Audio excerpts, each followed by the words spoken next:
Welcome to episode, forgotten the episode, what is it? 78. Welcome to episode 78 of Let's Talk Bees. Before we go any further, I want to show you something very, very cool. Inside this hive, I have a frame queen bee cells. Let's get inside.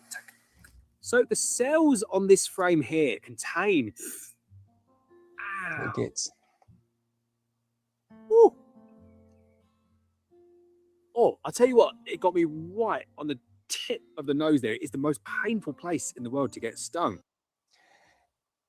It really is the most painful place in the world to get stung. Now that video there, how to raise 3 queen bees using the double brood box method, will not appear on Black Mountain Honey. It is a very good video. If you want to watch it, you have to head over to 14-Day Beekeeper. It is our brand new page over on YouTube. Get over there, subscribe, and I'm sure you will like it. But I am here, I am doing Let's Talk Bees. I'm going to talk for an hour about bees. It'll be brilliant. It is surprisingly one of my favorite hours of the week. I quite like getting up early on a Saturday and going and doing stuff and talking about bees. And I have been out already this morning to pick up a swarm at about 4 o'clock in the morning from my neighbour's garden. And I took it up to the forest, and I've been back here, and I've had a couple of Google Meets with my brother talking about stuff. Hello, Sam, if you're watching. It's pretty good. Saturday morning, 7:01. Right, so let me work out how to go full screen mode here. I think we're all good. I need my, where are we going here? I'm on my little screen. I'm going to put it over here, make sure we can see what is going on. There we go. Okay. Let's go. Here we go. I need to see the comments. This is what's throwing me here. I need Zane here. Right, comments. We're good. Okay, a few people saying good morning. I'm not putting the comments up on screen because we're going to chop things up and do some fun things with the videos, but I am all set now. I'm on like a little tiny monitor so I can talk straight into you there. Here we go. John was the first one in. Hi, John. How you doing? Hello to Jay. Walker B. Honey, good morning. Right, first question. I've been told off for answering too many comments on here, so I need to get focused in on the questions is what people are telling me. Baz's Bees says, morning, Lawrence. Thank you for your help this week regarding the angry colony. You really do yourselves proud on your customer service. Look forward to calmer inspections going forward. Well, thank you. That's very, very kind. We do our best, our absolute best for customer service. We don't like to ever let anyone down. When it comes to queen bees and introductions, though, there are so many things that go wrong. And I say to people all the time, if there's something that has gone wrong and there's anything that we've done along the way that's going to impact that, then we'll do our very best to help you out. So if we send you a queen and it arrives dead, we will send you a brand new queen, or we will refund you. If we send you a queen and later on that season that queen turns out to be a drone laying queen, which can happen and is very frustrating, we'll replace that queen for you free of charge. However, and I just want to be really, really clear here with people, we will only replace those queens free of charge if it is our queen and you send it back to us, or we see that the queen has been killed and put on a little bit of paper. We get lots of requests, lots and lots of requests from people saying, I introduced a queen a couple of weeks ago. I've gone back in and she's a drone layer. And look at all these drones on the frames. And then it happens a lot. You say, well, can you send us a picture of the queen and send us, it has to be like our queen. And they send you a picture. They say, either I can't find the queen. There's just loads of drones everywhere. Or they show you the queen and it's like this stumpy little black queen. And that's definitely not the queen we sent, because the queen we sent was kind of marked. And yeah, it's not our queen. So we will replace them. We always do our best with customer service, but we do have to draw the line somewhere. I'm not referencing you here, Baz's Bees, at all. It's just a public service announcement, I guess, to make sure that people understand like what we can do and what we can't do. And I think we're quite reasonable with what we can and what we can't do. I'm just going to say it. Why not? I saw one of our competitors recently change their terms and conditions, which said, if you order a queen from my competitor and it arrives dead, they will very kindly offer you a 50% refund on the dead queen that they've just delivered to you. Brilliant customer service. Brilliant. I love it. But anyway, yeah, no, we don't do that. So we try to look after people to the nth degree, try to over deliver, but we can only work within kind of the boundaries that we've got. That triggered on question 1. Wow, there we go. We've got Tom. Good morning, Tom. Got Paul. Good morning, Paul. You are working somewhere today, Paul. Very good. Bid and B says good morning. Few people saying good morning. There's quite a lot of people in here today. This is good. We're live streaming both on Facebook and YouTube and on Black Mountain Honey and on 14-Day Beekeeper. So again, that's 4 different places. Oh, Harubis says, have a sip of your tea if you need. I got coffee and I didn't fill it up, but I'm gonna finish my coffee. There we go. Which pens? I'm going to say something else as well. I shouldn't say these things, but I'm just going to go out and say it. Which pens should you use to mark your queens? Now, I don't really think it makes a massive difference which ones you use. There's tons of different pens out there. I like an oil-based pen. As long as you're going to put a dab of paint on the queen, tiny little dab of oil-based paint, and then leave the queen in the cage so it dries, and the other bees aren't coming in and smearing everything all over the place, then pretty much any oil-based pen will work. A lot of the graffiti pens are quite good. They're quite long lasting. You just need to make sure, like I said, you need to isolate the queen and make sure that it dries and sets before it goes anywhere else. And then I've not found any issues with using those pens at all. So I've got a Molotov one, I've got a Clink one. The non-graffiti ones, I've got a Toma pen. Toma pens are really good. Anything but a Posca, really. Posca pens are terrible. And it just frustrates me that people continue to use them. Now, the thing that I wasn't going to say was just, I see a number of videos of people doing various things on social media, but one of them was someone marking a queen bee. So it's like, here's a video on how to mark a queen bee. And like when we mark our queen bees, we'll get the queen, we'll put her in a cage, we'll get a pen, we'll just go dot, little dot like that, leave the queen in the cage for a couple of minutes, let her dry, let the queen walk off. That's it, really, really simple. The video that I saw was just someone attacking a queen bee in a push-in cage or kind of one-handed queen catcher repeatedly, like 50 times over, like hitting it with a Posca pen. And I was like, it's marked. Just let her go. Like you're battering this poor little queen with a Posca pen. What are you doing? But anyway, anything but a Posca pen. Posca pen is water-based. So I guess the argument is like water-based is better for the queens. But as long as you leave it to dry and you leave it to cure, it's going to have off-gassed by then. And I've been using oil-based pens for years. There's no fertility issues. There's no issues with queens dying. The only issue, and it kind of works with both pens really, is when you're painting, I shouldn't laugh, when you're painting them, just don't try and get it everywhere. That's the main thing. When you're taking the pens out, this is the problem that most people get. You'll take the pen out and they'll kind of look at it and say, right, there we go, I've got a queen, and they go to put it and they push down, they get the pen and they push the pen, the little retractable nib, and a massive gush of paint comes out. And everyone's done it, we've all done it. That's not how the pens work. Get the pen, go pump out all the paint, wipe off all the excess, wipe it again, wipe it a third time, wipe it a fourth time. Then one little dab on your queen. Don't kill it. Don't try and repeatedly attack it 20 times with a Posca pen inside a one-handed queen clip.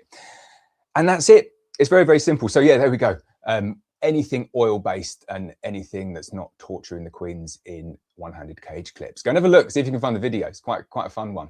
Morgie says, I say it's quite a fun one. It's not quite a fun one, but it's an amusing one to watch because they're trying to teach you how to mark a queen, and it's a disaster class. Right, Morgie275. Thanks for the Black Mountain Honey F1 Buckfast Queen. She arrived safe and sound and installed into the nukes. So fingers crossed. I want to get more stories of what's going on with our nukes. Like our queens as well, but we package up nukes, we package up queens, we send them out. People go through the process of like making them hopelessly queenless. They do the introduction, and then the story goes, doesn't happen. I need to build up some of those stories, don't I? We need to do, I don't know how we're going to do it. We need to integrate some of those stories in. If anyone wants to be a customer side integrator, collaborator, whatever we're going to call it, let me know. We'll be up for something like that. Drop me an email, blackmountainhoney@gmail.com. Spreading Idea says, have you ever tried Carpathian bees? They are calm bees, collect a lot of honey and are economical in winter. So I have tried Carpathian bees, and I've had good experience with Carpathian bees as well, which is unusual because if I have good experience with something, I tend to carry it on. But at Melita Bees, they had a beautiful Carpathian line, and it was probably one of the calmest colonies that I've ever really seen. And we were lined up to get more, and in 2024 they lost the mother. They only had one mother. Normally they have like 5 or 6 different mothers, and they can interchange and they're breeding, but they only had one Carpathian mother, and then they lost her. And they lost her without any sort of reproduction. And then they couldn't get access to the line again. And then they got access to another Carpathian line that wasn't quite as good. So they just said, not doing it anymore, which is really, really like a big shame, because I liked those genetics. But yes, I have tried them and I agree, they are good genetics. Right, where are we going next? Tom says, what is the difference between your premium queens and non-premium? We bought some premium, so we are curious. Thank you, Tom. Good question, Tom. A lot of people ask that one. So, as you know, all of the different bees have different traits and different genetics. Now, we try to bring our best genetics that we possibly can to Black Mountain Honey and to our customers. Now, it's a case you can have good queens that you graft from, and then you're at the mercy of the local drone. So it's not just about the genetics in the maternal side, it's about the genetics in the paternal side, but then also like your location, your topography, your ability to restrict the drone mating to the drones that you actually want. So I would say the difference between our standard queen and our premium queens just covers and straddles all of those little bits. There might be slightly more premium maternal lines, calmer maternal lines. There might be slightly better paternal lines that we're using. There can be different areas where we're able to achieve different mating successes. So the premium ones go into the area where we know the isolation is going to be better than the standard ones. Now, are we talking huge differences here? Probably not, but marginal differences on top of an already very good product can make the difference in those weeks or 2 weeks where you get intense kind of honey flow. So we've seen that. We think the premium one's a little bit calmer, produce a little bit more honey. I would say they're the two traits that you're going to see. But as I said, we're talking margins here. But at the other end of the spectrum, if people are thinking, oh well, I don't want to spend £50 or whatever it is on a premium queen, are the normal ones just as good? I would say, well, yeah, go back to it. It's marginal gains. A lot of people say, which one should I buy then? And I say, if it was me, I'd buy the cheaper ones. There we go. And a lot of people still go ahead and buy the premium ones there because they say, well, I want the best of the best, so I'm going to go with the premium. But you'll be happy with both. What I would say is we are not changing the way that we're selling the queens, but you would have seen an email went out offering some of the premium queens on the Friday at a significant discount, 30% off discount. Now, I'm happy to do that week in, week out. I'm happy to give people kind of that dual option, which is if you know next week you need to make some splits, or you've made your splits already and you want some queens delivered next Thursday, they have to be delivered on Thursday. You can go ahead, you can book your queens in for either Thursday or Friday delivery at the standard price. Now, if I've got any queens left over on the Friday, I'm going to put them up. I'm going to do an email. I'll drop people an email maybe Thursday night, Friday morning, saying there's a few spare, and we can do good discounts on those. We can do, instead of £50 for the premium, we'll knock them down 30% off and do them for £35. Now, a couple of people have said, well, I'm just going to wait for the £35 ones, and I say, well, that's fine. Like, this is kind of the reason that we're doing that. We might send you an email on Thursday night or Friday morning saying, we've got some premium queens, we've got some F1 Buckfast, we've got some VSH. They're all here and you can buy them and here's the discount. But we also might not do that. Like, this week is going to be touch and go whether there's any at all. So it's a bit of a risky one. If you've made your splits and you want queens coming like next Thursday, you can wait until Friday and see if we've got any queens. But if there aren't any, then you're a week behind. So we're just trying to offer that kind of flexibility. So people who want the queens to book ahead can, and then if you want to get like the best discount possible and you're happy to run the risk of them being maybe like a week late or something, you can just wait for the discounts to come. They will come a little bit more repeatedly now that we're into kind of like the back end of the season. But I just wanted to be upfront and honest and transparent with that for us as a business, that is a useful model to follow. Like, we earn less money doing that, but it means that we can ensure that every single queen that we get in is sold, which means like we're not left with any queens. It makes our lives a lot easier. And then for some people out there as well, it means like, there's going to be some discounts coming on a Friday. Keep an eye on the emails. All I would say, so here we go. Let's be honest, bringing a lot of honesty to Black Mountain Honey at the moment. We had 206, I think, queens that were left on that day. There was about 120 of them that had been previously booked in. So I had a surplus of about 80 queens. I sent the email out and they were sold out within 36 minutes. So don't think like, oh, we can wait for the emails and then we're going to get them. Like, there's a rush. People want those cheap queens, those discounted queens, those perfectly good queens. But yeah, so there we go. I thought I would just give you a little bit of a breakdown of all of the stuff that is happening with the queens there, because people need to make the decisions. So that's the difference. Andy says, morning, Lawrence. Hope Helen's doing well. I was wondering if you can requeen whilst doing a demo ray. If so, how? I wouldn't requeen whilst doing a demo ray, only because, and I'm saying this because of like the stuff we're doing at Black Mountain Honey at the moment. When you're learning a new system or when you're following a process, with my small brain, I can only really follow one process well all the way through. And we're doing this kind of like with databases and stuff at the moment. And I say, well, I'm okay with that bit. I'm okay with that bit. When I start to put them together in my mind, it just all goes to pot. And I think that's the same thing that would probably apply here, which is if you're going to requeen whilst doing a demo, I'd question, well, why? Why are you requeening whilst doing a demo? And then if there's a valid reason for doing it, I'd say, well, maybe let's just go ahead and requeen and not do the demo array.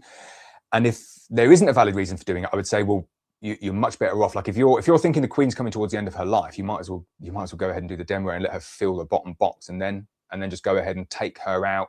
And at the point where you're going to maybe move that top box and put it back underneath, I would just kill the queen and replace her at that point. So if it is just a straightforward requeening because the queen is not performing, then the demo array is the perfect like test for your queen, because it's going to really push her to the limits of what she can actually do. And you might as well take all of that resource that is there. So no, I would say let's not do it at the same time. I would wait until afterwards. Here we go. You can see me trying to process multiple things in my head there, and it just not working. Here we go. Right, here we go. Let's get to the next question. So it zoomed up a lot. That's why we missed them. Here we go. Oh wow, there's a lot of questions here. Okay, let's get this sorted. Apologies for the little break, everyone. I need to get the pictures here so I can see it. Here we go. I don't want to miss anyone out on their questions. This is it. Right, we are good. So we did Andy's one. Right, Mr. DBT, Darren says, I'm up. Morning, Lawrence, finally made it. Hello, 7 a.m. We're thinking about making it every 7 a.m. Every 7 a.m., definitely not doing that. Thinking about making it every Saturday. And if I do make it every Saturday, I'm going to do half on YouTube, and we'll do the other half over on Circle. Because I think there's a few comments coming up of people saying that they really, really do like the new home for 40 Day Beekeeper. It is live. A little bit of spit came out there. That's disgusting, sorry. I was excited though. It is live, it really is. So people are in, testers are into the new 14-Day Beekeeper and Hive Q community environment. I'm still not 100% sure what to call it, but it is really, really good. I'll maybe do some screenshots. Let's see what people are saying about it. Right, so John, are people saying stuff about the family? Hello. Here we go. Right. Chris says, morning, Lawrence. Do you believe that miticides in beeswax is affecting drone fertility? Loaded question. If ever I've heard that one, Chris.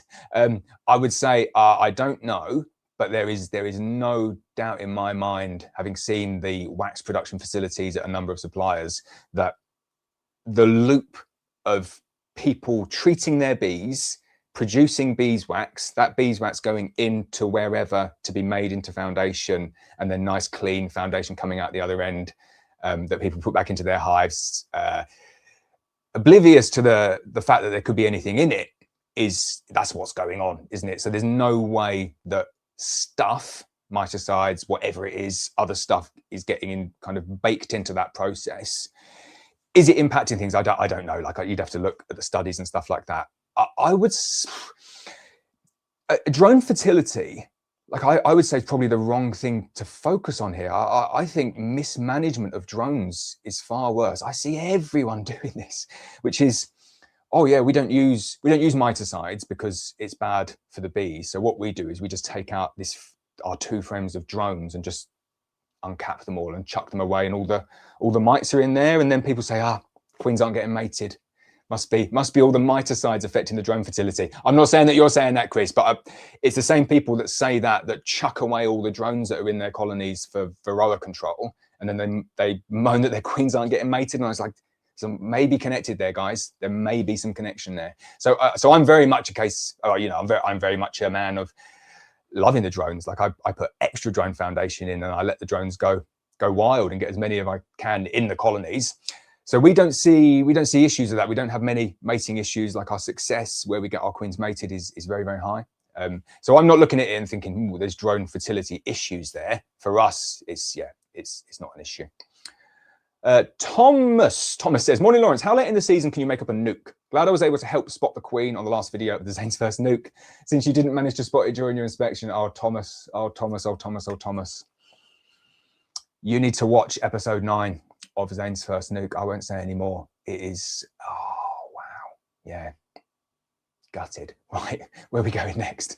I should not lie. How late in the season can you make up a nuke? Right, the other thing I was going to say is I've been getting some consultancy advice with loads of things because there's just too much going on at Black Mountain Honey. And one of the things that they said to me that you will be aware of, anyone watching this, is they said you do way too much content, like way too much. You can't keep up with it yourself, and you're making everybody else run around in a panic. Like you're banging this drum really quickly and saying you have to keep up with me. And like from a consultancy point of view, I'm looking at that and saying, I think it's not only unnecessary, the pace in which you're working with videos, but I think it's damaging as well for both your brand and your business and your YouTube channel. So let's do a slightly different way. So we're going through that whole process at the moment. And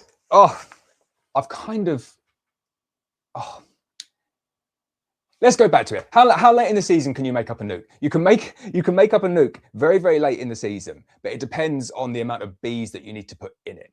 Now, the reason that I went on a long preamble there was that instead of just blindly focusing on going out with Zane and saying, Zane, right, we're going to film 14 videos today. We're doing this one, we're doing that one, we're doing this one. The consultant said, no, you just got to stop doing that. It's way too damaging. Why don't you do this instead? So what he said to me was, why don't you go back and like repackage up some of the older videos? And I said, well, you know, they're older videos. There's not a huge amount of value in them.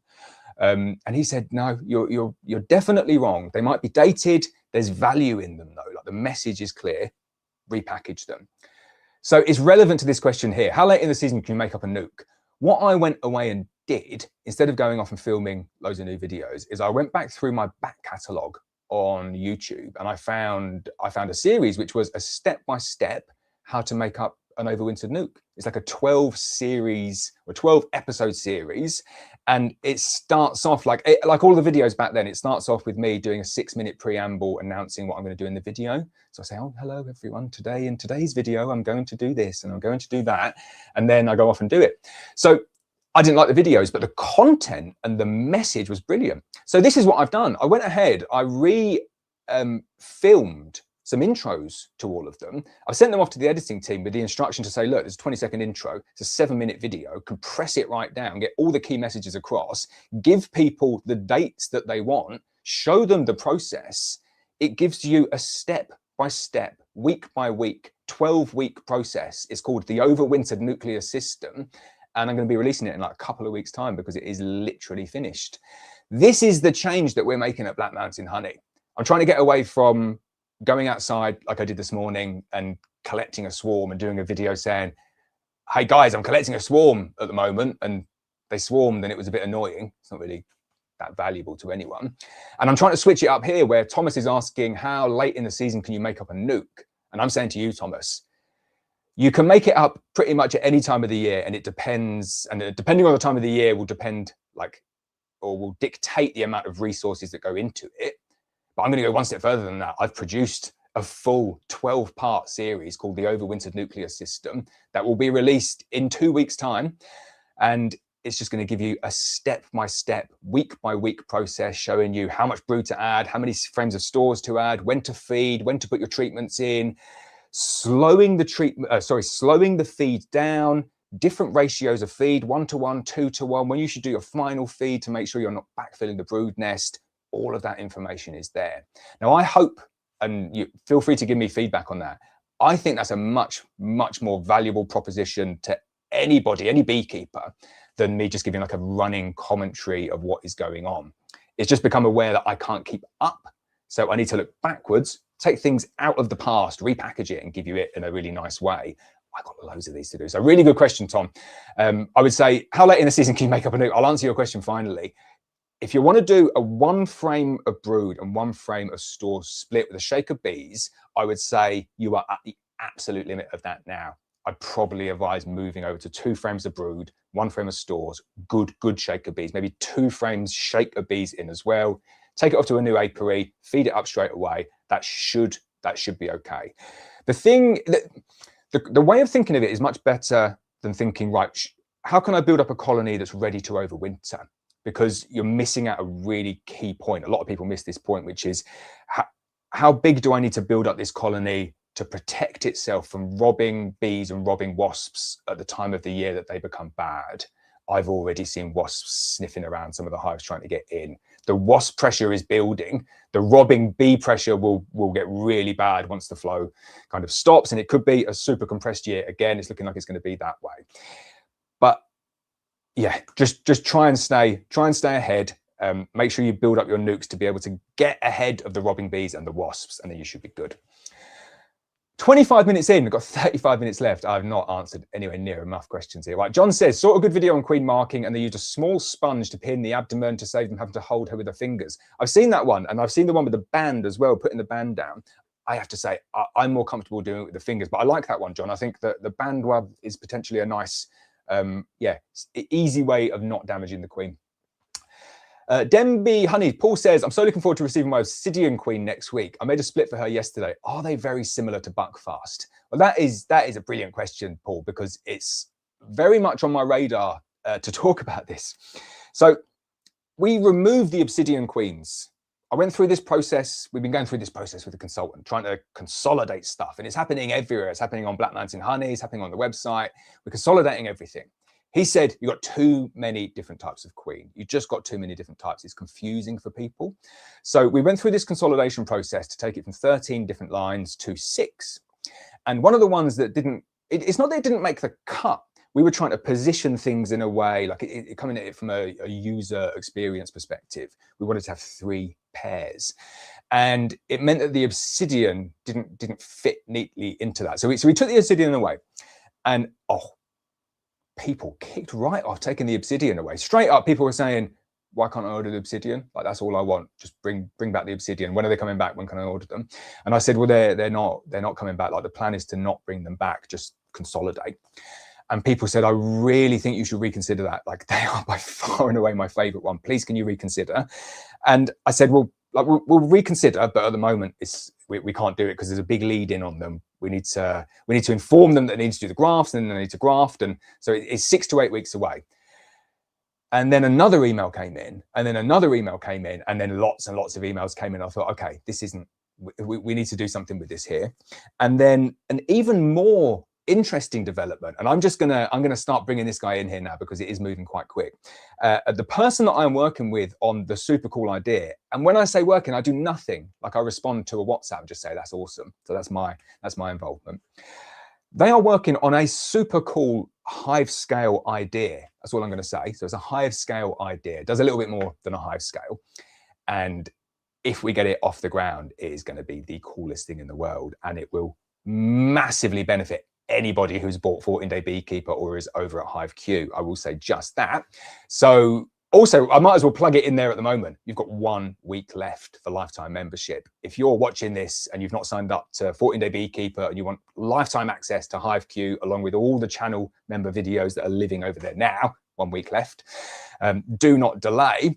But going back to the hive stand or the hive scale idea, this guy said to me, what do you think of your obsidian lines? And I said, well, I really like the obsidian line. Like, I'm a little bit gutted because I didn't want to have to remove them, and I quite like them, and they're very, very dark. They they can blend in with other people's bees. So there is that as well. And he said, yeah, I think you might be missing something there though. And I said, oh, go on, what am I missing? And he said, can I just show you something? So we logged into this ecosystem where he has these hive scales, and he started showing me something. And this wasn't just like a snapshot. This was a lot of data. And it's interesting because it correlated with some data that I was shown last year that I was like shown for the first time, which was like, okay.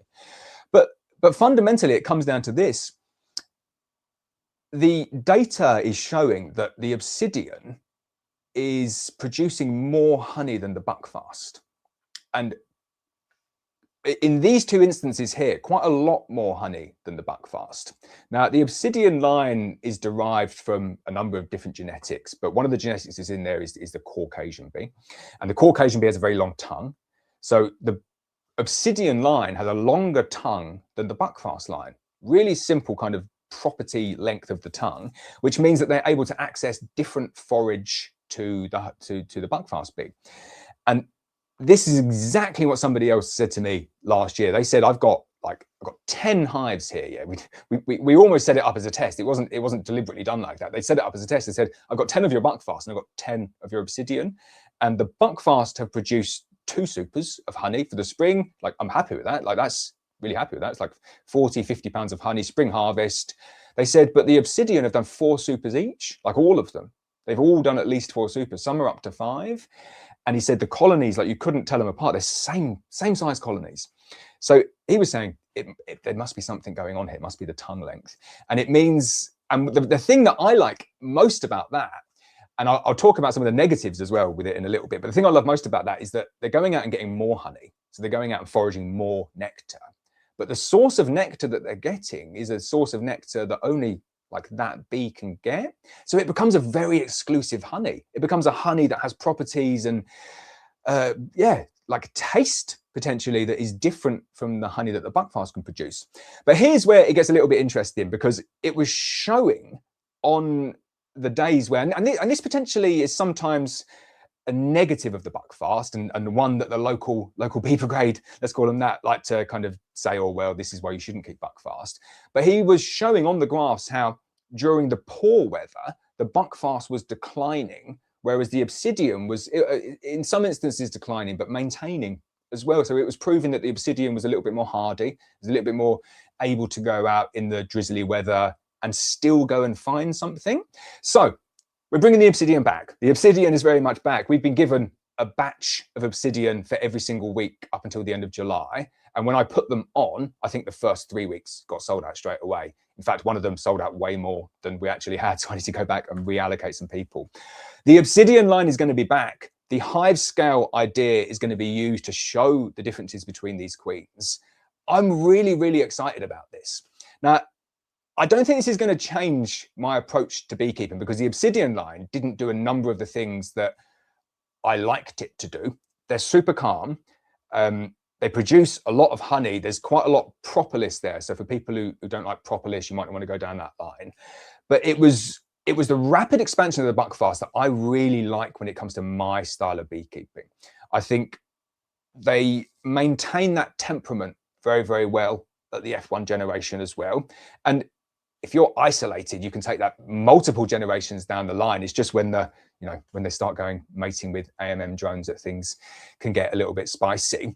But all I will say is I'm going to bring that back. The evidence there for me is strong, and I'm going to have a look at that again and do it in a bit of a more technical way. I'm going to do some tests, test the queens, test the F1 buckfast queens, test our UK mated queens, test the Obsidian queens, do some tests on the VSH, and maybe we will compress things back down again in terms of product availability.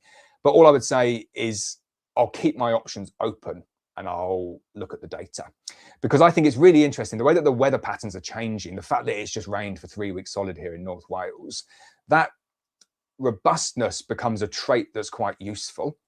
But then if we get the really, really dry, kind of nice long summers that we get not in North Wales, but when we do get them in North Wales, it's nice and the water table remains high, like the buckfast potentially could outperform them. So I'm not gonna make long-term decisions based on like 1 or 2 sets of data. But what is made clear to me is that I need to track that data. I need to show people what's going on, the different traits, the different rates of expansion, the different crops, the different amount of honey coming in, the nectar coming in. All of that stuff, we need to track it and we need to give you visibility of that. And as I said, if you're a member of HiveQ, 14-Day Beekeeper, or over on our Circle community, you will get first access to all of that. I don't know why I'm answering questions like in 15-minute batches at the moment, but there we go. I'm going to try and clip stuff up. Right. Julia says, morning, Lawrence. Hope your family is well. Thank you very much, Julia. How long should you leave a nuke to orientate before moving it 3 feet? Ooh. That is an interesting question. I would say if you're getting a nuke and you're asking that question, how long should I leave them to orientate before moving it 3 feet? I would say just skip the step and just put it 3 feet away in the new location. If you've put it somewhere and you're thinking, oh, I shouldn't have put it there. I wish I'd gone 3 feet away or somewhere else like that. I don't think you really need to leave it any amount of time, because I probably wouldn't move it 3 feet in one go. I'd probably just go back at the end of the day and move it a foot, and then go back at the end of the day and move it a foot again. And you can do that indefinitely. It's a really good way to move a hive like quite a long distance. You can just every single day move it 3 feet, just keep on going. And they come back and they find it every time because it's within that 3 foot or 3 mile rule. So I wouldn't worry too much about it. As long as there's no other beehives or anything around, they will find it very, very quickly. So I would just, bump it along a foot a day and you should be good. Electrical courses, that's a good way to get some advertising in there, isn't it? It says, morning Lawrence, done a successful demo at the end of April and it went great. I also enjoyed how it gave the colony to reorganize the frames instead of having lots of half-filled frames with winter stores. It's a good point about that, the demo rate. It's effective at like the management of the comb for the beekeeper as well. It gives you the ability to move stuff around. Maybe you've got like capped frames of stores or something like that, and you want to rework that downstairs into the ever-expanding brood nest. You can go in and do that and move stuff around. So yeah, I'm a massive fan of the demo rate. My favorite technique ever. Nessa says, morning all, it stopped raining, we needed it. Fab weather forecast here in Cairns for the next few days, and the lime trees are starting to bloom. The bees will be happy they were flying earlier today. It's funny, I think it's very important, yeah, for people to look at the weather and understand the impact that it's going to have on your bees, both now and in the future as well. So I've been looking at the weather, as all beekeepers do, come thinking, what's going on? It is raining every single day, like hammering it down, getting battered by hail and everything this week. But then the weekend looks nice. So today, 20 degrees and then like 21, 22, and it's a bit overcast, but it's gone from 3 weeks of saturated rain, and like that's kind of our June gap. We had a 3-week June gap here in North Wales this year. Terrible weather, but the ground is now saturated and the weather's coming back. And I look at that, and I said it yesterday morning on Circle, on 14-Day Beekeeper, whatever you want to call it. I said, oh, my swarmy sense is tingling. It really going, and it's going strong now. So anyone who's out swarm hunting, this weekend is the weekend for you. But I could just feel it, because you've got all of those bees that have been confined, probably running out of space. And then like the weather's been bad, so they just can't get out. And then all of a sudden, lovely weather. Like yesterday was 18, 19 degrees, lots of sun coming in, really nice. Tons of nectar going in, and then a nice forecast so that the weather is settled and the bees can sense that. And you combine all of those things together. Oh, and the fact that it's, I don't know, a couple of weeks away from the longest day. So it is prime swarm season. You just know it's going to be swarm central. So I put that on the post saying my swarmy sense is tingling as a result of all of these things. I think it's a perfect storm. And then half an hour later, literally half an hour later, Helen, my wife, came running in. She said, there's a swarm in the garden. There's a swarm in the garden. She is allergic to bees, like majorly allergic. So I went out there, and there was a huge swarm in the garden. It was really, really big. So I got some pictures, and I posted it saying, yeah, got it right, got the prediction right.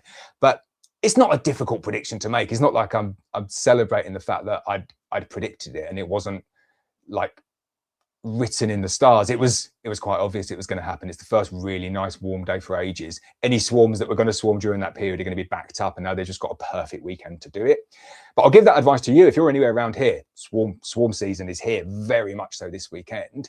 That was yesterday. So then I spent the rest of the evening going and filming it and putting it in a box and getting battered. And I mean battered. I took Ivy around there, took my little girl around there, got her involved in the video, and we went round, and I looked at them, I thought, I need to get the last cluster of bees like in the box, but I probably shouldn't do it on my daughter's here. So I took my daughter home, came back, didn't bring my bee suit.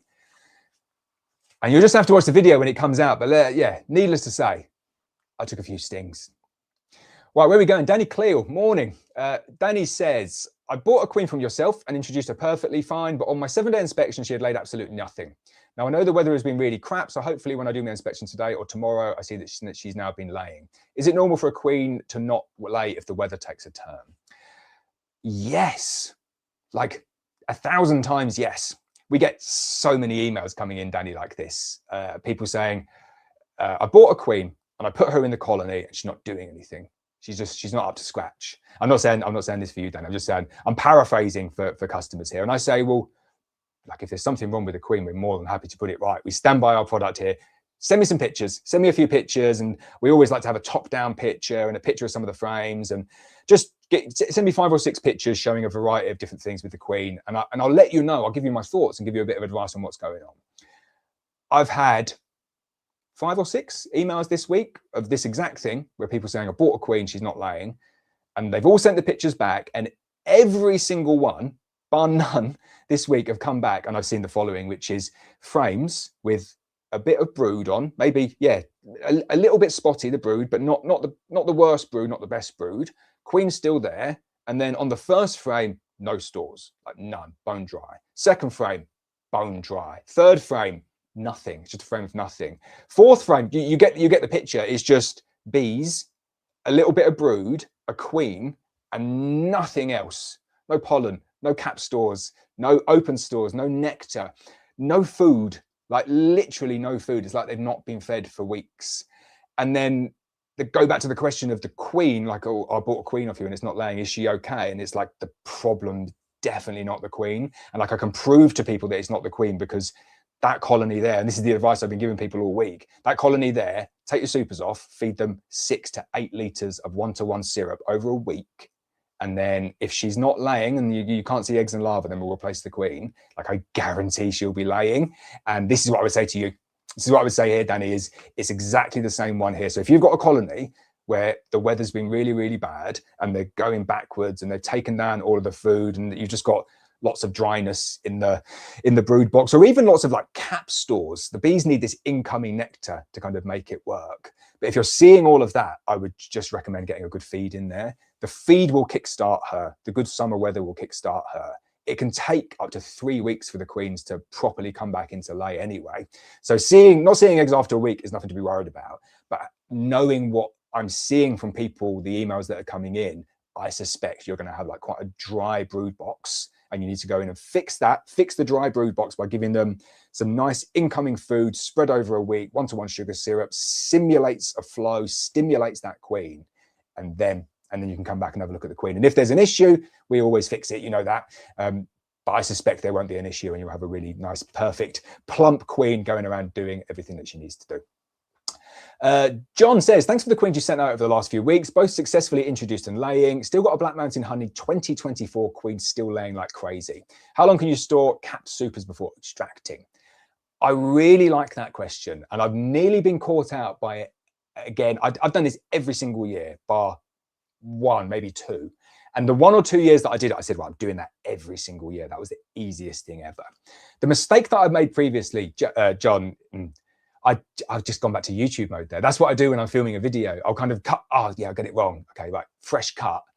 And you can't do that when you live stream. It's only because I was looking at your name. It's Johnny. I know you've got John Rhymes. It's Johnny, isn't it? Johnny, so how long can you store the cap supers before extracting? This is what I did in previous years. I used to go out and say, right, I'm going to go and do honey harvesting today. And get all my honey supers off. I'll stack them in my honey extraction room overnight, put a nice floor, like a roof, upturned roof on the floor, up to a proper roof on the top, strap them down so they're really nice and clean and fully secure inside my honey extraction room. Come home at the end of the day and you think, yeah, I got a good job done. You go to bed and you have your dinner and you get up and you go to start doing the honey extraction the next morning, and I realize it every time, and I'm like, it's all gone like cold. It's cold. I was out at 4 o'clock this morning catching swarms. It is cold outside. It's single figures, 5 or 6 degrees or whatever it is. And if you leave honey overnight, even in a honey extraction shed, the temperature just goes right down, and it makes honey extraction so much more difficult and so much more time consuming. Really frustrating. So the quick fix is just do this. It's the easiest fix in the world. Lower your expectations. Don't try and get too much done in a day, and do your days like this, which is get up in the morning, go out, blow out all the bees, take all your honey off, get your supers, take them back to the honey extraction shed, set it all up and extract it. And it's done, and it's quick, and the honey just flies out. You get tons more honey out of the combs. You don't get anywhere near as many blown out combs. Everything's nice and clean.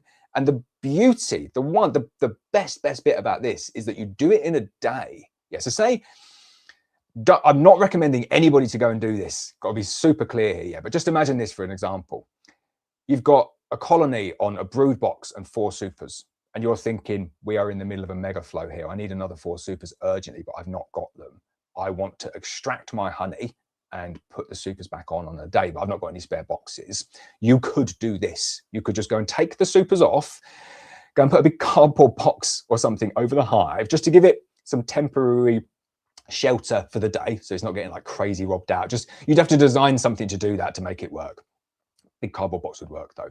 Go and take the honey off, extract it really, really quickly, and just go and put it back on. And okay, the bees are going to be in a little bit of an awkward situation for a few hours, but a big cardboard box sorts that out. And then you just go back, take the cardboard box off, bump it, all the bees out, supers back on, and it's done in a day. Like it's a very, very neat system. And I think for, not I say for beginner beekeepers, but for smaller scale beekeepers who've just got like a few colonies, that is what I would be doing. Not the cardboard box technique. You don't need to do that. You can mitigate that just by having enough supers. Yeah. Or not taking them all off at once.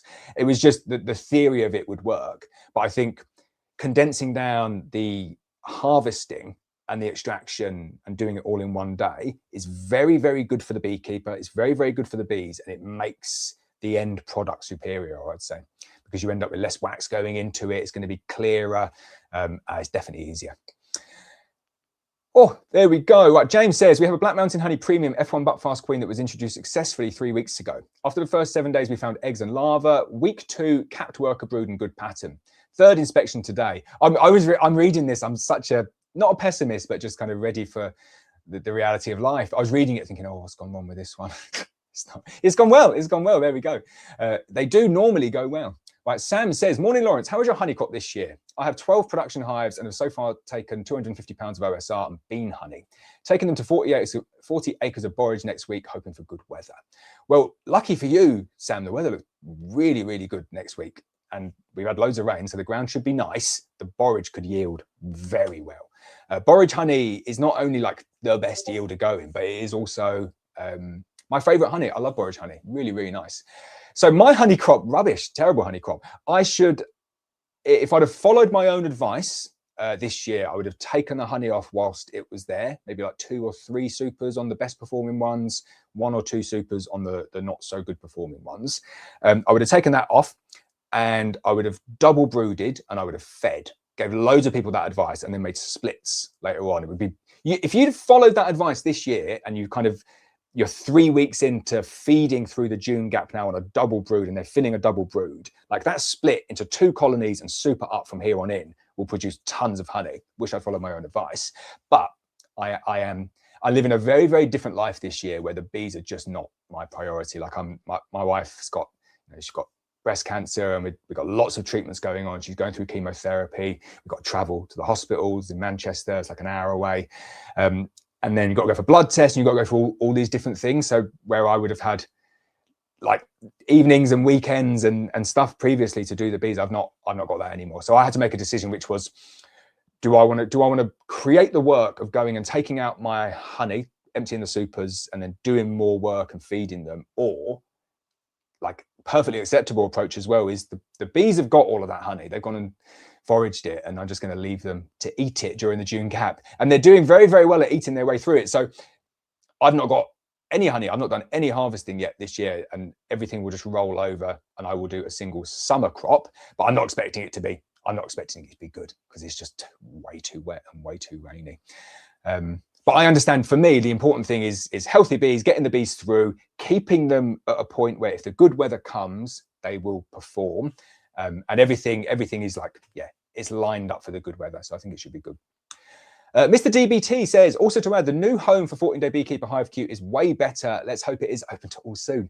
It is way better, isn't it? I'm pushing the IT guys. I'm saying, look, the testers are in. They've not found anything that's too broken. I don't think there's anything that's stopping us doing it now. So it's 1 week away. It's the final warning to everyone. I will send out a few emails, but it is the final warning. If you want to get in for lifetime access, we've got 1 week left and then it moves to a monthly subscription model. Obviously, that does not apply to anyone who is already in there. You are baked in for life. Angus says, good morning. I'm grafting this weekend. Any suggestions? So be quick. Be quick when you're doing it. A damp like tea towel over the cells is good just to keep them moist. If you're taking your time, you don't want them to dry out. Go for the smallest ones you possibly can. The way that I'm doing a video at the moment about timing the eggs and getting them out. I say like timing the eggs, waiting for the eggs to hatch and then getting them out at the right time. So it's about timing the larva. So you're timing the eggs to hatch so you can access the larva at about 6 hours old. But I can't see the larva very well at 6 hours old. Like I'm going in and I'm looking and my eyesight's pretty good. Like I've got good eyesight, terrible hearing, good eyesight though. So I'm thinking anybody who's got bad eyesight, I think it's really difficult to get, not to get the larva out, but to be able to see the correct age of larva. So I want to develop, I'm in the process of developing the no-look grafting technique, which is you're going to take a frame of eggs, you're going to do a thing with that frame of eggs and put it in a certain place and take it out in a certain time. And then you don't even need to look. You're going to know that all of that frame is going to have the correct size larva in there, or within the tolerances that you want. And then I use a Chinese grafting tool, and I just take my frame, and I look in and say, right, I want that one there. And there'll be a bit of that. You don't want to graft the eggs. But then I take the grafting tool and I just kind of put it in. Like I'm looking at the camera at the same time, and I just get it out, and then it's out. And that sounds a bit weird, and it's definitely not best practice, the technique, because most people use the metal grafting tools. But I found with a good quality Chinese grafting tool, and sometimes you have to like sand down the little bamboo, I don't even know what it's called, a little bamboo filament at the end because it's a bit too thick. But if you get it right, you get a good Chinese grafting tool with the bamboo filament ground down so it's nice and thin. You don't have to look when you graft. You just know that you've got the cell walls like that. And if you just poke it down, it kind of just curls round at the edge like that. So you can just graft and just kind of come out and they're just there. And then like the thing I like about the Chinese grafting tool is that the pickup I find is really, really easy. It's like capillary action. You're just getting this little tiny larva to stick on the filament. But what I really like about the Chinese grafting tool is you can be super, super accurate and delicate when you're putting the larva down. You can go in and really place it down nicely. So they're the things that I would look out for. Keep the larva nice and moist. Focus on clean pickup and clean takedown of whatever grafting tool that you're using. I see a lot of people do that when I've seen the things. People can pick them up fine. It's the putting them back down where the damage is done a lot of the time. For grafting colonies though, pollen, don't underestimate the amount of pollen that they need. You could feed them, obviously you need a good pollen frame next to the grafts, but then feed them feed them pollen substitute if they need it, or if you've got your own collected pollen, feed them that. Don't feed them generic non-irradiated pollen, good way of getting disease in there, and then feed them one-to-one syrup. So you need a good amount of syrup going in there, good amount of carbohydrates, and obviously you need to set it up to make sure that they are properly hopelessly queenless first. Gixer GG says, hi Lawrence, I received my buckfast last Friday. I checked her yesterday and she is doing great, thank you. I love all the good stories about the queens there. Right, John, I shout out to John as well. John, you are just a phenomenal man. Like, I think everyone needs to give a massive shout out to John because he's relentless behind the scenes on every single platform and doing screenshots and images and Circle and No Nonsense Beekeeping and Hive Q, and just you're always there, ever present. So thank you, John. I should probably answer your question as well then, shouldn't I? Removing 3 supers today and checking if 3 colonies have now got mated. So maybe in the market for 1 or 2 next week. Also checking on the buckfast queen received 2 weeks ago. Well, you know the score, John. Drop me an email. We'll get you sorted. Gizenable, sorry if I butchered that. Gizenable says, morning Lawrence, I've had to delay buckfast until next year due to surgery, but bought everything to start, including all foundation. Will it keep okay until next year if I keep it in the house and cool? That is a really good question. So first up, best of luck with your surgery. I hope it all goes well.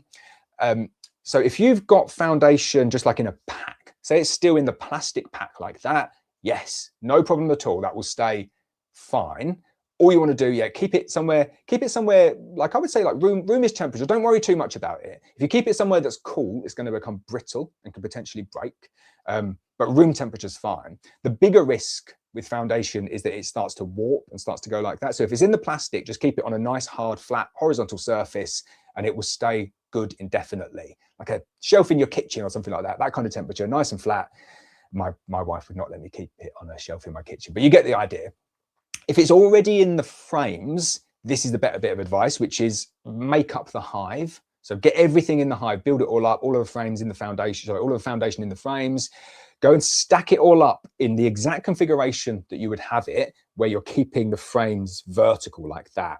If you put the frames back onto that side now, all the foundation is going to sag and it's going to make your life really, really difficult.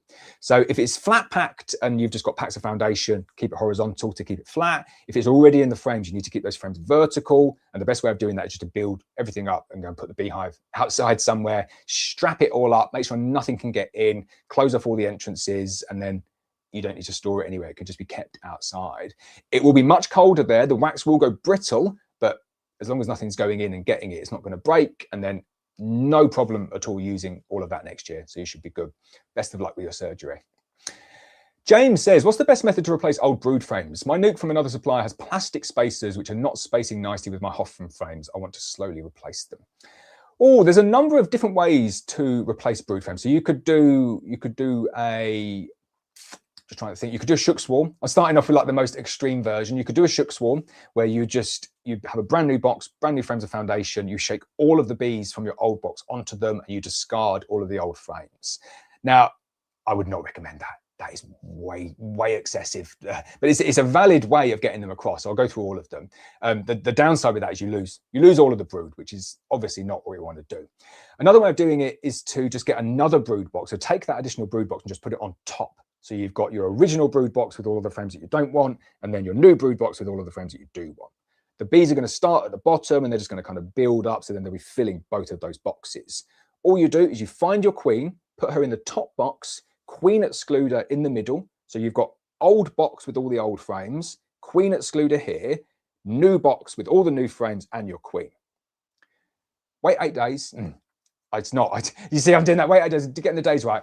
Give it a couple of weeks. I always make sure there. Give it a couple of weeks for all of the brood in the bottom box to emerge. Might be a little bit longer than that if you've got drones down there as well. But once it's all emerged, you just take that box away.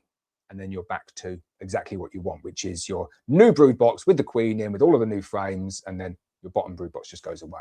That is a way of doing it.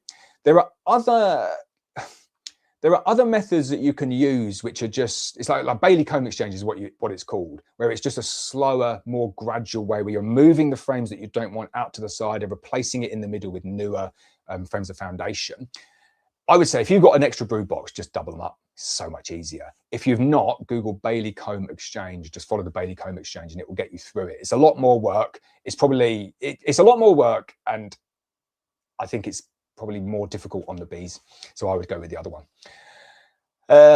Julius Hicks, there we go, say it. Sorry, I'm really bad because I'm reading it like that. I just can't read the names.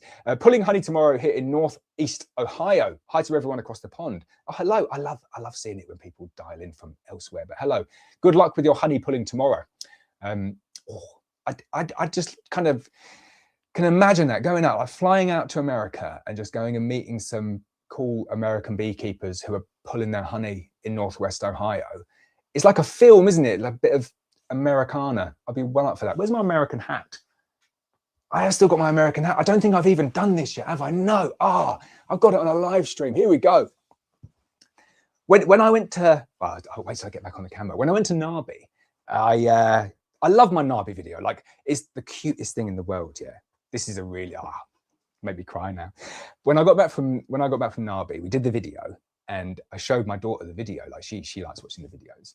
And she came in, she was like watching it, like, whoa, like that. And she was like, Dad. I said, yeah. She said, what's a VIP? And I can't hear very well. So I said, what? She said, what's a VIP? And I said, Ivy, I don't know what you're saying. And this is like a common theme in our house now, which is I can't hear unless like I'm looking at someone and lip reading. So she's saying, what's a VIP? And I said, Helen, you need to come and like decipher what Ivy's saying here. She said, VIP, what's a VIP? She's asking what a VIP is, but I don't know what that is. Anyway, we worked it out, on the Narby video, on my name badge, it says Lawrence Edwards, VIP. And obviously she's taken that as in that I'm like a celebrity. And I've said to her, like, you need to be really, really careful here, Ivy. I'm not a celebrity. Absolutely not a celebrity yet. It's just in the bee world, like if anyone goes over there and they're a speaker, then they get like a little VIP badge like that. But it may be, it was really, really cute. But anyway, in that video, in the Narby video, that she keeps on watching because she thinks like that her dad's someone special. He's definitely not. But in that video, there is a little clip in it where I met a gentleman and he had this really cool hat. I've just given it all away by showing the hat. But anyway, he had this cool hat and we tried it on, and it's a segment. Like if you've seen the Narby video, you'll see there's a bit with me kind of like trying on this hat, and it's cool. And I love the Americana. It's like the partridge bit. I love a Dr. Pepper. I can't even do it. But Tex, I love the Americana stuff. So I was saying to him about how much I like it and like the hats, and I just think it's like quite cool. So anyway, came back to the UK, and like I came back to the UK after Narby, and it was a difficult, very, very stressful time for me. And within like a week or so of coming back, like Helen was diagnosed with cancer, and we didn't know that before we went away. So a very, very difficult time in my life. And then all of a sudden Helen said, you got delivery? Don't know what it is, you got a delivery. And this hat, I can't put it on because of my thing. This hat turned up, yeah, with turkey leaf in it, like the hat. And I'm just going, we're going to do the rest of the stream with the hat on. I'm probably butchering it, but it came in the post with a note. And the note was just the nicest message I think I've ever received. And like, it's making me feel emotional now because it made me feel really, really emotional and like cry a lot at that time, because it was a nice note. It was just saying like, I really enjoyed connecting with you, and like you were talking about the hat, and I had to send you a hat, and like there's a turkey feather in it for good luck, and just really appreciate all you do, like all the best. And it made me cry so much because of like everything that was going on. But also I love it when people go out of their way to like give you some feedback, to say something. And I'm a real strong believer in this. And anybody who works with me or anybody who like knows me and family, like I am like that. If something is worth saying, I will say it to someone, and I'll offer the feedback, and I'll say, oh, thanks, like that was really good, I really enjoyed that, thank you so much. And that's what this gentleman did here. I'm really sorry because I forgot the name. I sent an email back. I've not actually had a response to my email, so if the person who is in the video is watching that, respond to my email, and if I've not got back to yours, definitely send it again. I don't think you have got back though, but oh, it made me so emotional inside for someone to have gone to that effort, to have gone and like found the hat and made sure, like they'd gone and measured it and like made sure that it fits my head and got the turkey feather, and to write the nice note and then to send it. Like sending stuff from America to the UK is difficult, fill in 101 different forms. But then for me to get that just unannounced and like to have such a nice message on it was really, really like powerful for me. And then this hat is up there, like it's in the studio. It's going to have pride of place in my studio, because it's like a sign for me that there's good people out there. That is a lot of really good, nice people out there in the world that want to do good things. And there's a lot of horror as well. And it's easy to get caught up in the horror and fill your mind with all this rubbish. I'm going a bit deep now. But this is like my sign to say, no, you don't need to do that, because there's people out there that care. There's good people, and just focus on the good people. So I'm going to wear my hat for the rest of the live stream. There we go. It is 8:02, so I've gone over time, but I've waffled on for so long today. So I'm gonna fire through, and if I get a shout out from any family members, I might have to go. But let's keep on going. Down the allotment says, "Morning, Lawrence. Do I really need to see the queen when doing an inspection? Will seeing eggs, brood at all stages, etc., but no queen be okay?" Absolutely yes. You do not need to see the queen ever. You don't. If you're seeing eggs and you're seeing a good brood pattern and you're not seeing swarm cells and the bees have enough space, definitely don't need to see the queen. Stuart Whiteman says, "Hi, I'm getting my first ever nuke today. Would you feed them 1-to-1 and how much? Thanks." So yes, I would feed them 1-to-1. Anyone who buys nukes from us at Black Mountain Honey, we try and give them like as much information as possible. I'm going to improve that next year. So next year, people are going to have like their very own like regimented feeding plan and telling them what to do at different stages throughout the season. But I think for anybody getting a nuke, a 6-frame nuke, the best practice is to feed. I would take your nuke, I'd put it on the hive stand today, I'd open up the entrance, I'd let them fly out, give them 24 hours to orientate. It's nice weather, so 24 hours would be sufficient. Then you take the nuke the next day, middle of the day, nice warm part of the day, take the nuke off the stand and put your beehive on it, transfer the frames over one by one. Nice if you can see the queen. Don't worry if you don't see her. Just get all the bees in and then tap out all of the bees from the nuke so you know that the queen isn't in there, and then leave them for the day. And then the following day, come back in and start feeding the 1-to-1 sugar syrup. Make sure that the bees are taking the sugar syrup down. So put the feeder on whatever configuration you've got, then dribble a little bit of syrup down through the whole of the feeder or the whole of the polyasphalt feeder, whichever one you've got, and don't go until you see the bees feeding. Once you see the bees feeding, then all is good. And I would say maybe 6 to 8 litres of sugar syrup is needed to get them to a point where you're going to put this queen excluder on. Now, it might be 2 litres, it might be 12 litres, I don't know.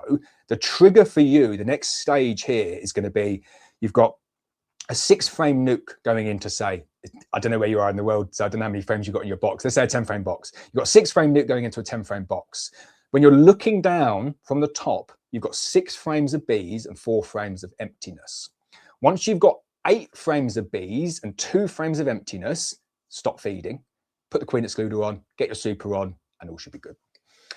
Dale Murray says, good morning. I had a super a month ago, but they still haven't drawn out the comb. It seems like a foundation wall, but vertically. Is there a way to encourage them up, brood across all frames? So it won't be a foundation wall vertically like that unless it's like plastic foundation. It's much higher likelihood that they're just not ready for it yet. Not ready for it yet. You've got all of the brood across the frame. So once you hit that, it ties in nicely to the other question there. Once you hit that trigger of 80% of bees in the brood box, I put the super on. But realistically, when am I going to get to a point of adding another super on after that? Maybe 3 or 4 weeks down the line, which means that when you put the super on, you're going to have 2 or 3 weeks of potentially nothing, no bees up there. And then all of a sudden, and it might be this weekend now, all of a sudden you'll come back in, you'll be like, whoa, all drawn out, all full, mostly capped. And be like, oh, bugger, I shouldn't say that. But missed it and they swarmed. So keep on top of it. There's a lot of that with beekeeping. It's like you stand there watching, nothing's happening. You come back and they filled it. And I think that's probably what will happen there.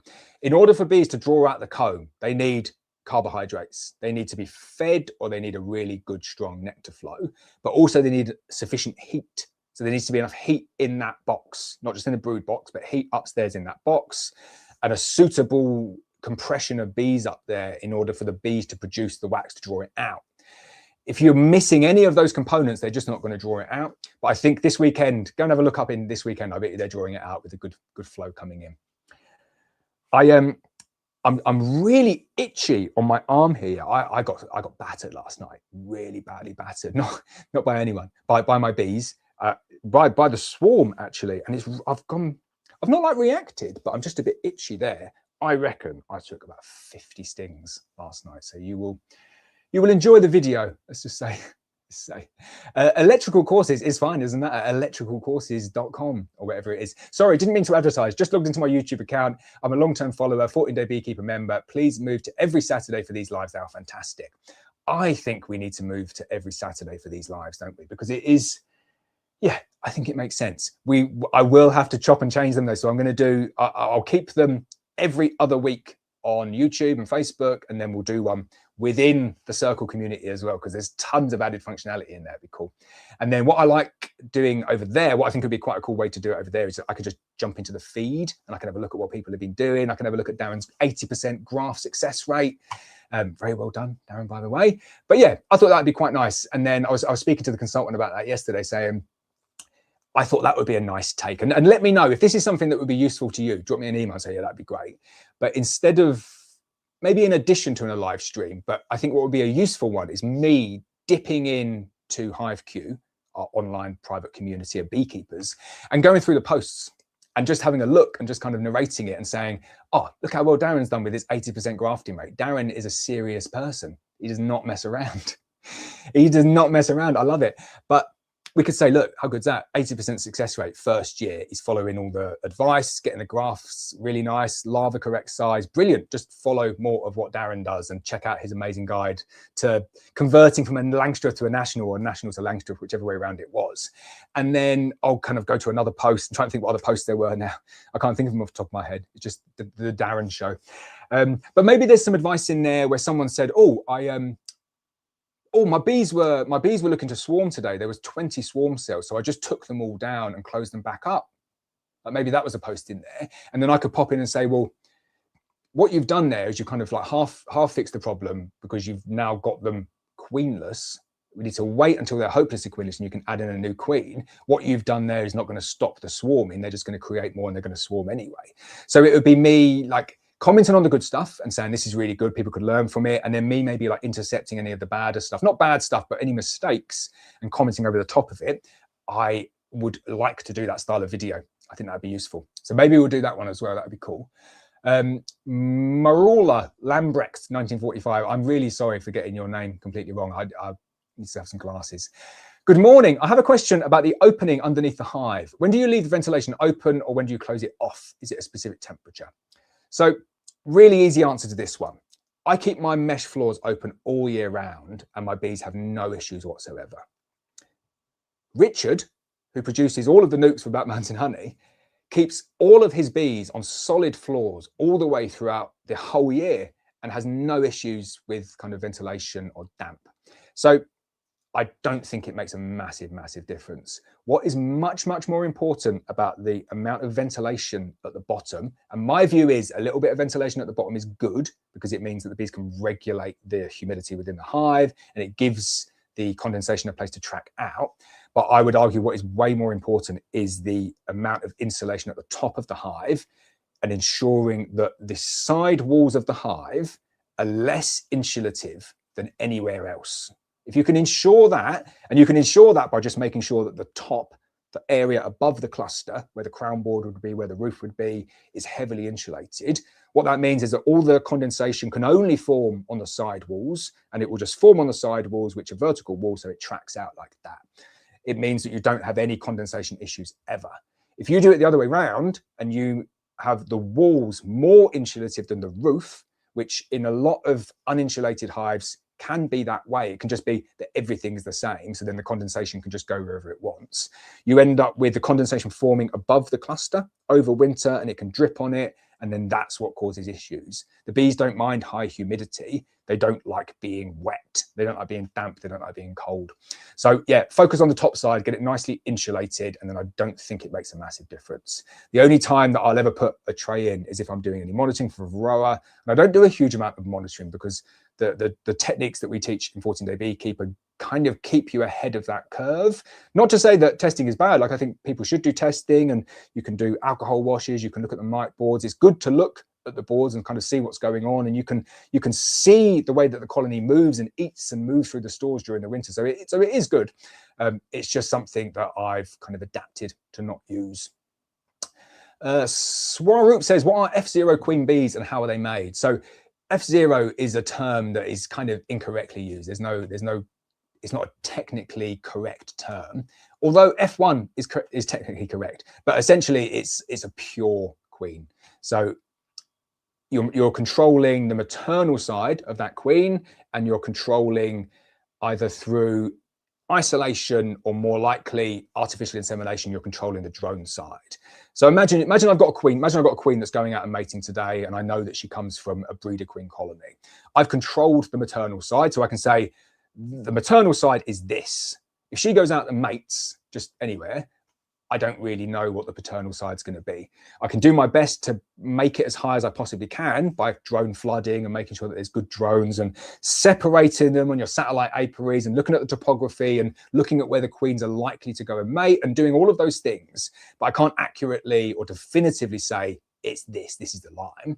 But if you artificially inseminate a queen, then you can do that. You can say the maternal side is this, the paternal side is this, and there you go, that's the queen. So that's what a pure queen is. It's the fully controlled paternal side in conjunction with the maternal side. I'm loving this hat, by the way.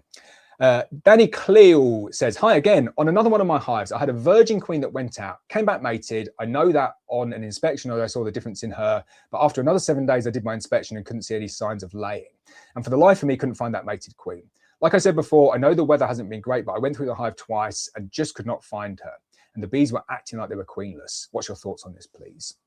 I would say, Danny, the only way to tell if a queen has been out and successfully mated is to assess her brood pattern. That is it. There's no other way to tell. She could be the biggest, plumpest, chubbiest queen in the world. She might not have got mated properly. She might be a drone layer.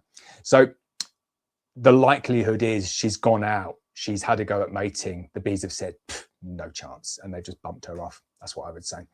The weather's been terrible. You look at all, like, it's one of the biggest arguments that we hear for imported queens is like, you need to raise them in the UK. All the queens should be raised in the UK. We shouldn't be importing queens because it's whatever.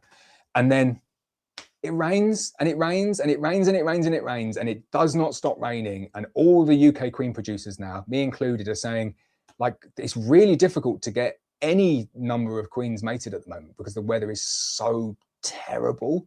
People's rates are going to be going down from 80% mating down to way less than 50%. Huge amounts of resource and effort that have gone into producing those queens is wasted. Like, you can't get it back. And I suspect that's what's happened with your one there, that they've gone out, tried to get mated. There's just not enough drones in the air. She's come back. She's poorly mated. The bees have bumped her off, which is very, very sad. But I hope you get it sorted, Danny. Alan says, do you think the obsidian line would be a good breed to use in Scotland due to the weather being less reliable? So I've always said this with the buckfast ones. We've sent colonies up to the Highlands of Scotland, all the way down to Land's End down in Cornwall. Our genetics have actually been used all the way through last season across Canada, the exact same genetics. And the Canadians are coming back saying, really, really happy. Your bees have not only survived in the incredibly cold Canadian winter, like they have thrived. They've done really, really well. So we've got experience all over the UK, but into Canada as well with our buckfast breeds, and they will perform very well in Scotland. The only thing that you need to be aware of is that if you get long, prolonged periods of cold weather like this or rainy weather, then you just have to take action.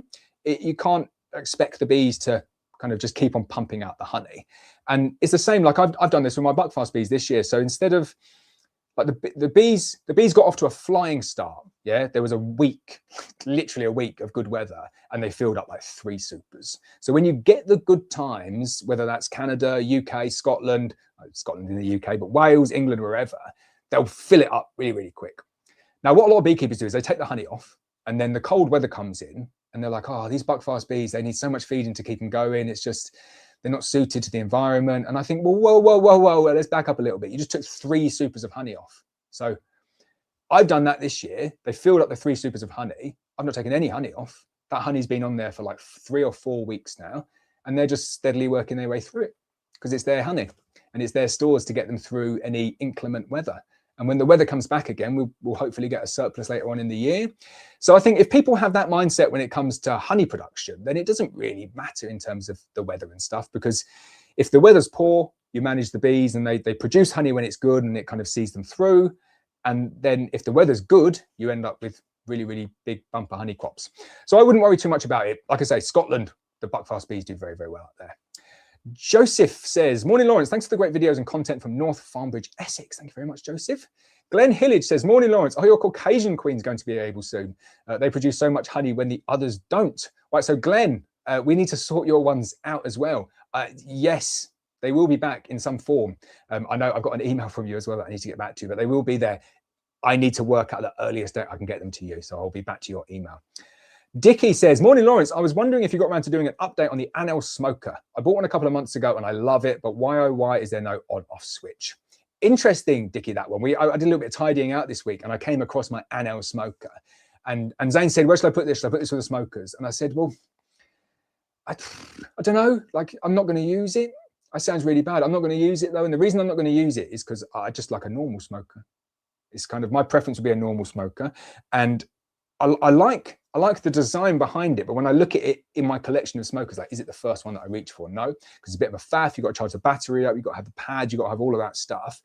Great for places where you don't want fires to be created. Like if you're in Australia and it's really dry, something like that could save a lot of fires. But North Wales, it is very wet, so I don't have to worry about that too much. But yeah, so there could be an on-off switch. That would be good. But no, I'm not going to do an update on it because I don't use it anymore. But I do love the smell of the pads. The pine infused pads that go in the Anel smoker are the nicest smelling thing in the world. Maybe I will use it again. It's making me think about the smell. It is a nice smell. Let me know how you get on. Martin Miller says, morning, Lawrence. I've learned so much from this morning's chat. So glad I found you all last year. 14-day beekeeper is amazing. 2 queens this week. There really is nothing I like more than getting positive feedback. And as I said, it's because I'm one of these people, ask my wife, who needs like lots and lots of feedback, like good feedback. I take the negative feedback on well, but I love hearing stuff like that, Martin. Like I put my heart and soul into my business, into the queens, into 14-day beekeeper, and like even into this chat here with my hat. Like if I do something, I try and do it to the best of my ability. And when people like that and people say, oh, that was valuable to me, thank you, I appreciate it, it closes the loop. And I'm like, yes, I'm going to do that more. So thank you, Martin. I'm glad you're enjoying it all. GJ Tins, that's not right, but GJ Tins says, morning, beginner beekeeper here. 2026 is a learning year and then going for the plunge to get my first nuke in spring 2027. I'm looking to keep within our allotment. What breed of bees would be best? It's straightforward. I would go with a colony where you're going to have the calmest temperament possible. I would also speak to the allotment as well and make sure that it's compliant and that you're allowed to keep bees there. And if there's anything that you need to do, the final thing I would say, keeping bees in an allotment, have a backup. Have to have a backup because you've got other people there. If the bees start going, even if the bees are swarming, they're not stinging anyone, people might get a bit scared and they might say, please, can you just take the bees away? Good to have a backup to take them away too. Also, I quite like allotments, pottering around an allotment. That's good fun. What are you growing on your allotment? Random question back. And then what else would I say? Yeah, go for the calmest one. Buy them from someone who's going to kind of back that up if anything goes wrong as well. You're saying the allotment is surrounded by houses and gardens. Yeah, so go for the very, very calmest colony that you can get. Our overwintered nukes come with UK mated buckfast queens. They're Welsh mated actually, and they are from the very best location that we have in the UK, and they are very, very chilled out, so you'll be liking them. Martin likes the hat.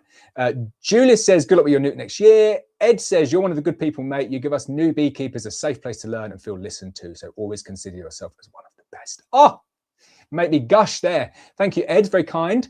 Tom says every Saturday should be the rule. I think, wow, are we that far behind? Okay. Okay, I think it's going to have to go that way, isn't it? Julius says, one of mine swarmed last week, wasn't able to catch them. James says, I would like to see you more active in Hive Q. There are some really experienced members, but also a lot of beginners, so advice varies. So yes, I need to be more in Hive Q, but I've become aware of like my, not the capabilities, but like I don't know how to say it. There's only so much Lawrence time that's available.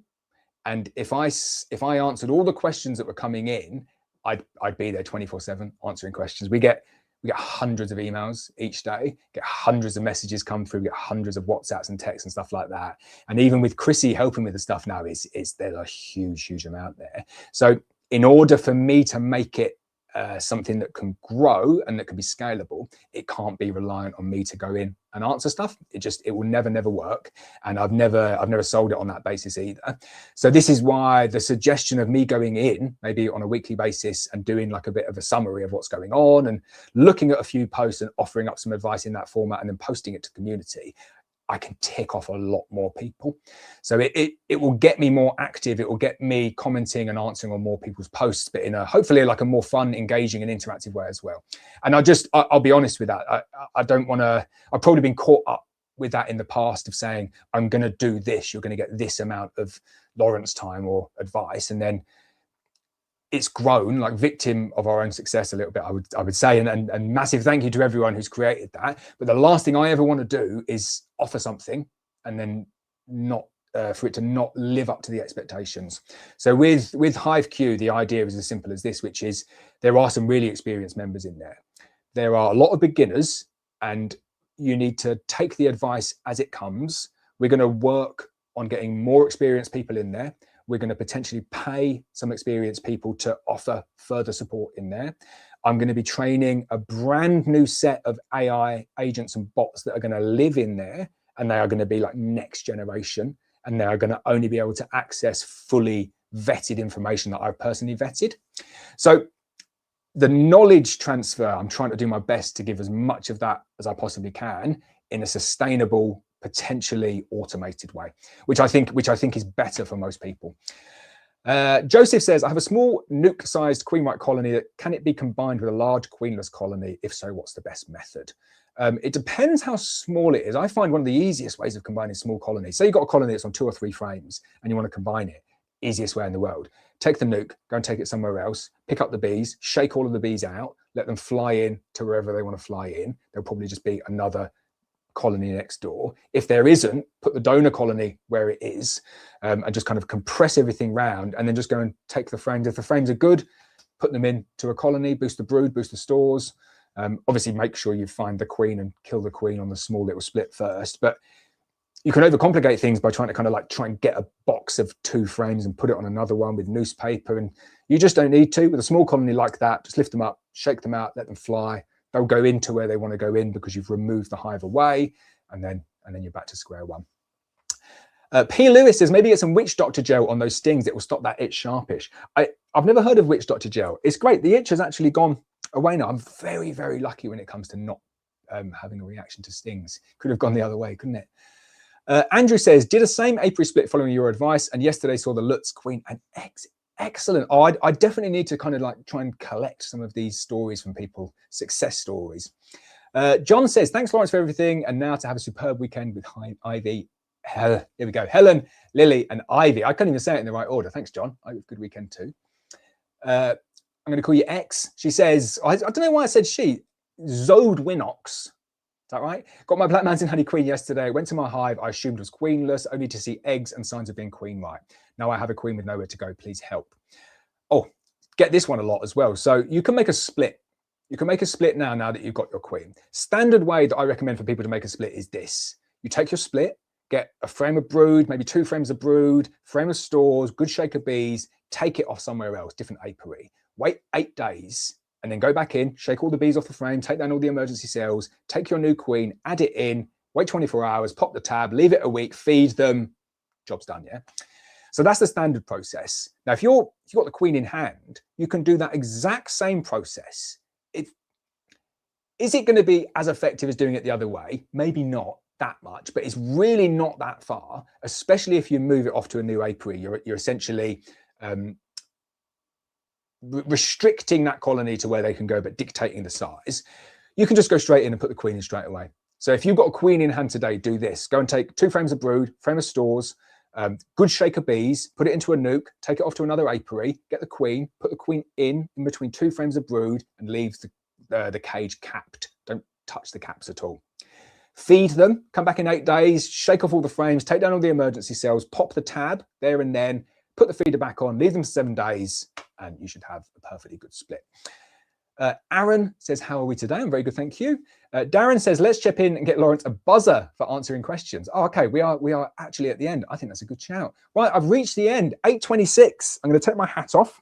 I'm going to smash things up as I do it as well. I hope you all have a very swarmy summer weekend. It's going to be crazy this weekend. It's going to be good fun. Last warning, 14-day Beekeeper lifetime membership with HiveQ bundled in is going away for good. You've got 1 week left. I will stick a link in the description. But I hope you all have a good weekend. I'm very, very excited. I am going to have a little bit of a rest. Long answers every single time, and maybe we have just doubled the amount of live streams. But yeah, hope you have a good one, and I'll see you all next week.